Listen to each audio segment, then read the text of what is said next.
When you open up an image in Photoshop, it's set into what's called the standard screen mode, which means your document window fills the area between the panels. So we have our panel dock over here on the right, we have our tool panel on the left, and that leaves the rest of the image area in between. And you'll notice that the image will never go behind the interface. So right now this is fit to screen view. So if I zoom in, I'll just do Command plus a couple times, you'll see that image zooms within that region. It doesn't go behind the interface, and I start seeing scroll bars. There are two other screen modes, so 3 total in Photoshop, and I'm going to press the letter F for full screen to switch to the different modes.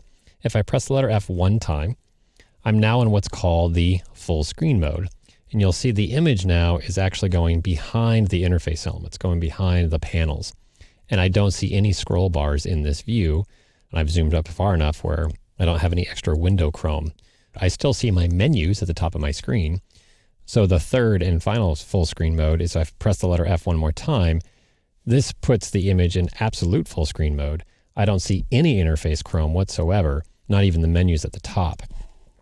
Now, if I want to get my panels back in this particular screen mode, I can toggle them on and off by pressing the Tab key, and they'll pop open. And if I want to get them out of my view again, I can just press the Tab key again to get them to go away. If I press the letter F one more time, I'm back into the standard screen mode. Because I had pressed the Tab key previously, my panels are currently collapsed. I'll press Tab one more time to bring them back. So you have a lot of flexibility on how to view the image. My favorite is to actually work in that full screen mode because it just maximizes the screen real estate to see as many pixels as possible. And then when I'm doing some intense work where I don't need to go back and forth between panels for a while, I'll just press Tab to get them out of the way. One other little tweak to change about the interface that I like to particularly make, I'm going to fit my image back to the screen, so Command 0, Control 0 to do so. And I'll zoom down one more time, Command or Control minus. You'll see when I'm zoomed out far enough, I'm back in the standard screen mode here, there's a drop shadow along the outside edge of the image frame.